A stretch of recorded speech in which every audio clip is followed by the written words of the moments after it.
Ladies and gentlemen, we are back. Sorry about the brief hiatus, but I'm back. I've had a massive week of running. I did 40 kilometers the other day, and tonight I'm going to Glamour on the Grid for the Formula One alongside my girlfriend Izzy. So I thought I'd bring you along with me for that. And then tomorrow morning, I've got to do a massive interval session where I'm doing 12 minutes on, 3 minutes walk, and then repeating that 6 times, which is gonna suck. But I thought I'd bring you along for the ride. Tonight, I'm gonna get suited up, about to go have a shave and stuff, so let's do it. All right, I have been like beyond CBF with creating content, particularly YouTube, because it's a lot of input, but I'm back and we're getting closer to Boston. This week it's not quite my peak week, but it's really stepping up, and I'm feeling the wrath of it, but I'm back and I'm really excited for tonight. It's an interesting one doing these things. Like, I'm not drinking at the moment, that's fine. I'm not like a huge drinker, but I do love a beer, don't get me wrong. And I haven't had a drink pretty much since the start of the year. But yeah, going to something like this, which is gonna be like a red carpet event where, you know, there'll be drinks will be flowing, people will be having a good time. This is probably one of the only times I kind of feel like I'm missing out a little bit, but super lucky nonetheless to get invited, and Izzy will have a little bit of fun, which will be great. I don't normally shave with a razor unless I have like an event, like a black tie event like I do tonight. Just because like it can irritate my skin and I can get kind of ingrowns, but it just looks so much better. So flights have already been booked in for Boston, well finally have been booked in for Boston. We're flying Qantas, which I'm really happy about. Yeah, we've also got a little bit of time extended on the back end of the marathon so that Izzy and I can hang out in New York, and I've never been to New York, so really looking forward to it. Face cream kills. It's good stuff. All right, hair, sea salt spray. A little bit of that because my hair's dry. Going some kind of wax. Yeah, rubbish. Bang, that'll do. All right, we're in the Uber, heading there. We're on a bus. This is the emergency. Don't pull it. All right, we're going out onto the track. Here it is. Someone get me in a car. Wow. Here we are. She's walking down the track. Pit lane, baby. So we're at Glamour on the Grid. We're in the Amex lounge. I've got my champagne. They've been topping up my moe all night long. Yep. This is so much fun. Nice. Woohoo! So that is where we'll be sitting on Friday and Sunday. What do you run? It's not run. Alright, so today's run is 12 minutes on, 3 minutes off. Repeat that 6 times. I'm feeling a little bit tired, starting a little bit later than I usually would just because of last night. Didn't have any drinks or anything, but a little bit of a sleep in. And then I might jump in the water when it's done. I'm honestly dreading this session. I cannot be fucked, but let's do it. Alright, here we are, ladies and gentlemen. About to start the warm up. Let's get it. 2 down, 4 to go. I feel fucking horrendous, cunt. Alright, 5 reps down, 1 to go. I feel like absolute shit. Thoughts right now are 0 chance of hitting sub 250. I can barely hold a sub 4 pace right now and their intervals, but I did run 40 kilometers on Tuesday and it's all that. So hoping it all comes together, but not liking chances. 1 rep to go. And then water, and then in the ocean. Sorry, I'm so close. Nice.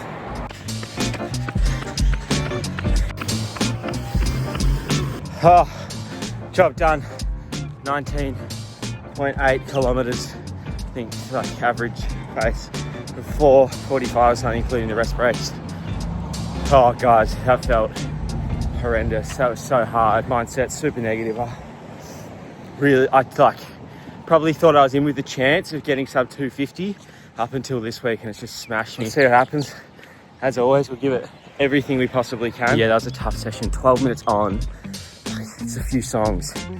It's like two to 3 songs. Anyway, let's go for a swim. Also, the fact I was running in Pro 3s, like carbon plated shoes, and I still felt that shit. 1 more run of the week, and it's a 30k moderate. What a great old day. This is the best part about running along the beach.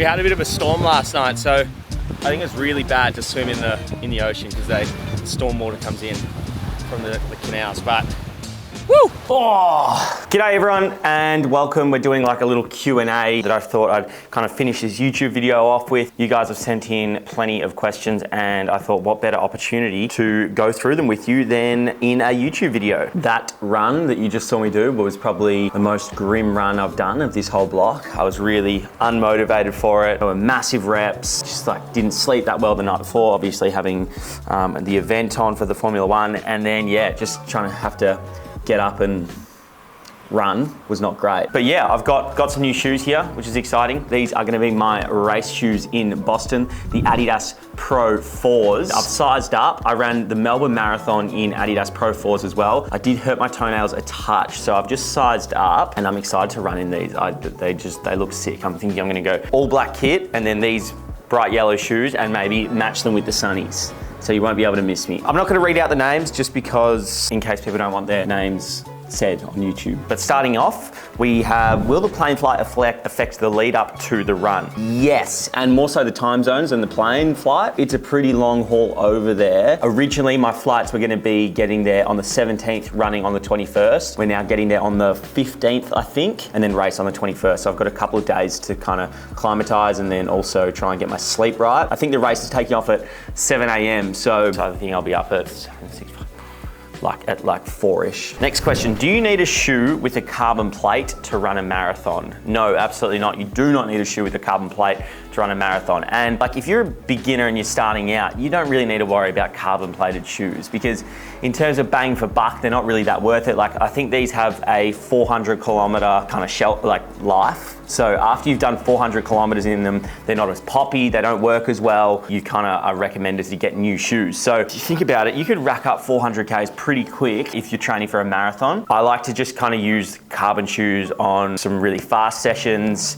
that I am not motivated like yesterday, and then also on race day. But no, you don't need carbon shoes to run a marathon. What gels do you use and what mixture of caffeine and so on? All right, so gels I use, every race I've done, I've used Morton gels. I'm not sponsored by them, I just have always used them. The texture is a little bit like snot and they taste kind of like nothing, but they've just always sat really well in my stomach. I've never had an issue with kind of getting carbs down or my stomach being able to hold. Now, I haven't really thought through my strategy, my fueling strategy, but thinking we'll probably do one every kind of half hour or thereabouts, one every 20 minutes even, if I can really pump down the carbs. And now in terms of caffeine, I forgot what the number is, but there is a certain number that you want to hit for amount of caffeine per kilo, but I think I'll have probably about 350 milligrams to 400 milligrams of caffeine mostly before the race, and then probably like, let's say I'll have 250 milligrams before the race and then about 100 milligrams during the race. They say if you have too much caffeine during the race, you're risking that you need to go to the toilet. So it is a bit of a balance. Oh, and also it takes about an hour for caffeine to absorb into your system before it's at its full effect. So obviously like there's not a whole lot of point having caffeine in the last 30 minutes of the race. The only reason you'd have it is just like for a mental kick. You know, you can like kind of think to yourself, oh, I've had a caffeinated gel, I'm ready to go now. And what's your recovery regime? In Boston, my recovery regime will be having dollar slices of pizza and beers, I think, because I've been very strict this training block, and whilst I do want to recover, I'll have protein as quick as I can. I'll probably try and get a few protein drinks, a protein bar. That's the only time I'd really ever have like protein powders as such, and that'll be just like straight away post race. Hopefully Izzy will be standing there ready to give them to me. I'll eat them, drink them, body will soak it up, and then from there, mate, I am just going to enjoy being in America and everything that American food can throw at me. Someone said marathon training during footy season, is there a best way of doing it? I trained for a marathon while I was in a footy pre-season, and then that season I didn't end up playing. Tough to do. Yeah, you can do it, but you're going to have to prioritize one or the other. Depends what level of footy you're playing, but you're not going to be able to prioritize footy. Unfortunately, you're just going to be rocking up sore, slow.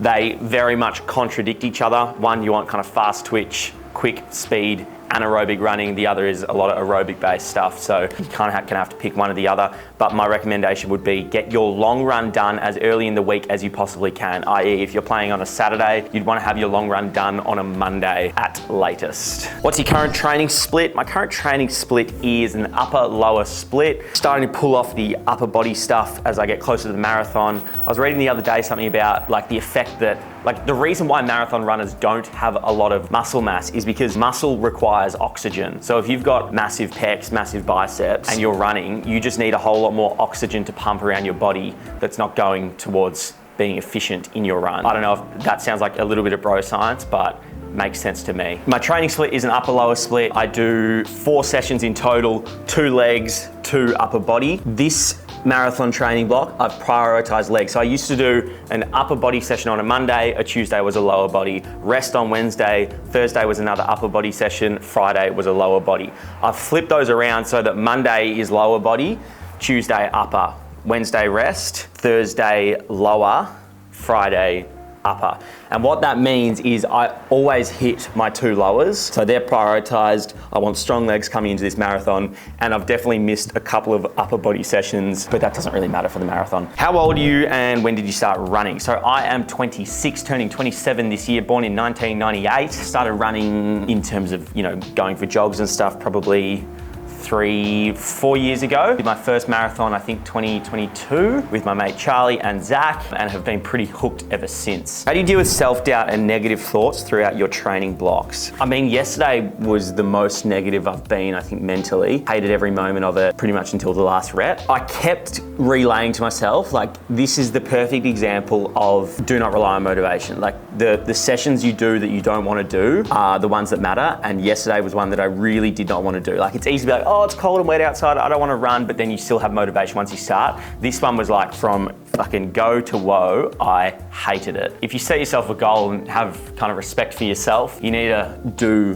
what you say. And I said that I was going to do these sessions. I couldn't deal with the thought that I missed a session come race day. Your life raft out there when you're, you know, in the marathon is going back to the fact I've done 3 months of hard training and I know I didn't miss a single session. Like, I've done everything I can in my power. How would you recommend gaining muscle whilst maintaining consistent cardio? Good question. It comes down to 2 things. Firstly, your eating, and then also your training, resistance training. If you're eating enough food to fuel your muscle growth, then you are gonna maintain at minimum, but you're also gonna grow muscle. I like to, you know, have around 150 grams of protein every day, spread out across the day. Each meal has a bit of protein in it. Now, the thing is, you probably see online a lot of people being like hybrid athletes, and you can see they're like running marathons and they're super jacked and stuff. The reason they're jacked and they're able to maintain / grow muscle whilst doing huge training blocks is because they've done a whole block of lifting weights early in their life. So if they have this foundation of 4 years of lifting, you're not going to lose muscle as quickly as if you were to just, you know, start training running and lifting at the same time. What's your process / plan of attack when and if injury arises during a training block? Mate, I've been so lucky. The only injury I think I've ever had from running would be a little bit of IT band stuff, just super tight through the knee. And the process was just letting it rest and then slowly building up. I've been very lucky that I've kind of always been on a training plan, and I think that mitigates a lot of injury risk. So all of my training is periodized, it slowly climbs up. I don't do these like huge jumps in volume. The trick, my recommendation to avoid for anyone is to jump on a plan, even if it's, you know, I've used all of my plans have been through Interval or through Josh, who's like created the plans for Interval. It's like pretty cost effective. You don't need like a one-on-one coach to get that. Otherwise, if you can afford it, a one-on-one coach is the absolute peak because you can kind of manipulate your plan as you go according to how you're feeling. You know, my process and plan of attack, if an injury arises, is you just have to let it rest, and I'm just gonna have to embrace that feeling. But man, I'm 4 weeks out from race day. I'll be very sad if I get injured before then. What happened to the 9 to 5 Fitness podcast? You're a little bit late to that one, sorry buddy. Someone said breakup advice, which is actually quite relevant to the 9 to 5 Fitness podcast because we did a lot of talking about breakup advice on that pod and people seem to love it. Now, I wrote down something here, not very relevant to marathon running, but that doesn't matter. Now, a big thing, particularly for young men, going through their first breakup is the feeling as if there's no future. Let's say you get broken up with, you come to terms with it, and then there's this feeling of like, oh, you're never gonna have that feeling of love again. And it's actually not true, but you create that in your mind. First point of advice I would make is that you will find that again and you're gonna be okay. The next thing is, embracing the feelings and taking it on board and feeling what you're feeling. I think one of the best things, particularly young men, anyone can go through is a breakup for themselves, because you learn to prioritize yourself. You learn, if you've been in a long-term relationship, you might need to re-find yourself, and that's a good opportunity. Start working on yourself. I pretty much built my whole personal brand on the back of a breakup, in terms of I learned, I need to look after myself. I need to start making content about, myself, and not being so kind of focused on building, someone else's dream. Breakup it's a good thing. Don't panic too much. You're gonna be okay. And there is a lot of light at the end of the tunnel. Work on yourself in terms of fitness, in terms of emotions, in terms of life and work and career. And build from there, but also don't be afraid to lean into those feelings. Why do you hate your foot fans? Now, this guy has messaged me, I reckon, for 4 years. Look, if that's your thing, if you're into feet, no, that's fine. And I understand a lot of the stuff I post is topless, I'm sweaty, it's asking for all sorts of different comments and messages, but I would never send a photo of my feet in exchange for money. I don't think I could sleep at night, to be honest. What earphones do you run with? I use Apple AirPods. I've used the Pros and the normal ones, both love them. Never had a problem with them falling out of my ear. I'm probably not the best to ask that, because I know a lot of people say that they fall out of their ears and it's annoying. What has been the biggest challenge in your training so far? Well, definitely yesterday's session was brutal, but then on top of that, I really the CNS fatigue, the central nervous system fatigue of this training block has smashed me. I'm feeling very tired and lethargic throughout the days. My concentration is through the floor, and my motivation to do anything other than run in the morning and then work in the afternoon is not there. So I've really struggled with that, and I think it's affected me going out and seeing friends. I can't be bothered with social occasions as much, and then also Izzy, my girlfriend, she probably doesn't get to see the best side of me all the time, because after 5 p.m. I am pretty much non-verbal. So I've kind of struggled with that, and yeah, I don't like to inflict that on other people, but there has been a little bit of collateral damage. But we're almost there, is what I keep saying. What advice would you give someone who's thinking about running a marathon for the first time? My advice would be, firstly, to not you don't need to focus on running the marathon. I'd build up through the ranks first, which I didn't do, stupidly. I wish I went and got a really good 5K time, and then worked to a 10K time, and then worked to a half marathon. And then once I got to a marathon, you'd be such a complete runner, and you'd be really able to enjoy that experience. Whereas if you're going out running a marathon as your first race or your first kind of running experience, it's going to be quite a negative experience. It's going to be a bloodbath out there. On top of that, I think put a lot of emphasis onto your fueling strategy. Also understand that it's not the end of the world if you don't run your quick time or the time that you wanted. There's plenty more races, there's plenty of more runs to do, and the running world definitely wants you to be a runner forever, not just a one and done. That's it from me, ladies and gentlemen. I'm off to the Formula One, as you can tell. Thank you so much for watching this far. Please subscribe if you haven't already. Yeah, on top of that, we'll see you next week. I'm sorry about the delay in videos. Just thinking through what content I should be posting. I'd love to do a bit of a recovery one coming up. And then we're pretty much at Boston. So if you've made it this far, really appreciate it, and we'll see you next week.